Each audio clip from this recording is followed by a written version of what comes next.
Hello guys, magandang umaga po. Meron po tayong kaliting gugupitan. Ang ginawa ko po muna ay inipita ko muna siya. Sobrang kasing haba ng buhok niya. Sumunod akin mo nang binuwas-buwasan muna yung kanyang laylayang. Akin mo nang itinrim ng gunting. Sobrang haba eh. Sumunod gumamit po muna ako ng Uno Media Clipper guys. At akin mo nang binuwas-buwasan yung laylayang.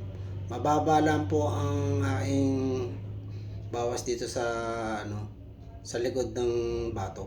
Ang gusto ni Kuya mababa lang eh. Ang gusto niya naka low taper. Uso kasi dito o low taper eh. Sumunod nilinyahan ko na yung kanyang sa likod ng tenga. Tsaka doon sa batok, akin na rin pong nilinyahan. Basta para pag gugupit ko, alam ko saan ako magsisimula pag gugupit. Sumunod gumamit po ako ng one guard. At ito ko po inaalalayan po ang pagbubura po ng linya ng guhit. Alalay lang po ang pagbubura, baka mapatas po. Sumunod gumamit po ako ng 1.5 clipper guard. Dito ako na po sa inaalalayan pagbubura po ng guhit. Step by step po ako magbura ng linya ng guhit. Sumunod siniro close ko yung kanyang patilya. Para dito ko na po siya buburay-burahin yung kanyang linya ng guhit. Alalay lang din po ang hagot, kailangan pa-slide, wag po yung pasubsob. Baka umuklap pagka pasubsob, kailangan pa-slide. Sumunod tumrimer na ako ng kanyang para ng kanyang linya para mawala na po yung kanyang linya ng guhit. Ito na po ako magpipinis sa linya.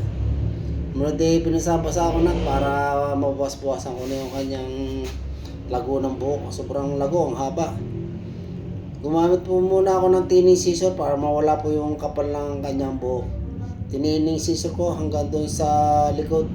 Nagtining scissor muna ako para mawala yung kapal. Sobrang kapal eh. Sunod sa ako pinutol na yung kanya nasa kantuhan. Para mawala na po yung kanya labis-labis doon sa kantuhan. Hanggang doon sa likod, tinanggal ko na rin po yung labis-labis doon sa kantuhan. So, tinilim ko yung nasa may likod, mahaba eh. Konti lang po ang aking tilim at ayaw nito ng sobrang ikli. Sa ibabaw ganun din, konti lang din po ang bawas. Trim-trim lang, dulo-dulo lang po nung sa ibabaw. So, inahitan ko na. At dito na po ako magtatapos sa gupit. At akin nililinis-linis na po yung sa ibabaw ng tenga, yung mga balibong pusa, akin na po tinatanggal po. Para malinis pong tingnan, maganda po ang gupit ni Kuya.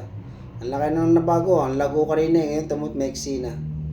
Sumunod tinanggal ko na yung mga balibong pusa para naman malinis tingnan po. Para maganda-ganda po. Sige po, hanggang dito lang po. Maraming salamat po.